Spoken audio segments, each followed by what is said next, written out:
Hello everyone, good morning. আজকে সকালটা dry fruit খেতে খেতেই তোমাদের সাথে শুরু করলাম। তোমার দাদা করা নির্দেশ এইগুলো খেতেই হবে।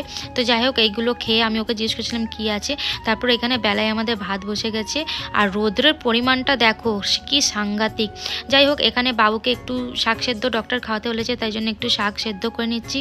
এখানে আমাদের রান্নার মাছ রয়েছে, আর বাবুদের ডিমের ঝোল হবে, তাই জন্য সব প্রিপারেশন এখানে নিয়ে রেখেছি। আদা রসুন বাটা, এখানে আলু টমেটোর কাটা রয়েছে, পেঁয়াজ। আর দুপুরবেলা খাওয়া দাওয়ার পরে চলে গেছিলাম একটা পার্সেল নিতে, আর কন্টিনিউ ভিডিওটা কেন করতে পারিনি সেটাও আমি তোমাদের বলছি। যা রৌদ্র কি বলবো, মাথা খারাপ হয়ে যাচ্ছে। পার্সেল নেওয়া হয়ে গেছে, এখন যাচ্ছি বাড়ি। তোমাদের বিকেলে আমি বলছি। এখন বেরিয়ে গেছি তোমার দাদা ভাই, আমি আর বাবু ডক্টরের কাছে। কি কারণ সেটাও বলছি। বাবুকে দুপুরবেলা ভাত খাওয়াতে খাওয়াতে জানলায় এমন হাতটা চেপে ফেলেছে যে পুরো বুড়ো আঙুলের নখটাই উঠে গেছে। কিছু নেই, আমি তোমাদের পরে দেখাচ্ছি সেটা।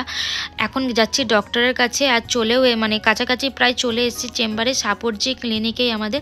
এখন তোমার দাদাভাই রিসেপশনে করছে বিলিং, আর এখানে বাবু খেলা করছে। ওকে দেখে মনেই হচ্ছে না যে ও অত বড় কাণ্ড করে ফেলেছে।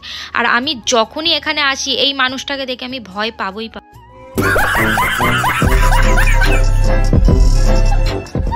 বাবার ছেলে তো বাইরে ঘুরছিল, তারপর আমি ওকে নিয়ে একটু বসলাম, কারণ বাইরে প্রচণ্ড গরম। তোমাদের হাতটা একটু দেখাই ওর, দেখো কি অবস্থা।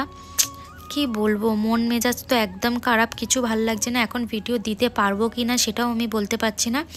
তো আজকের মতন ভিডিও এইটুকুনি, পরে দেখা হবে। Bye, good night.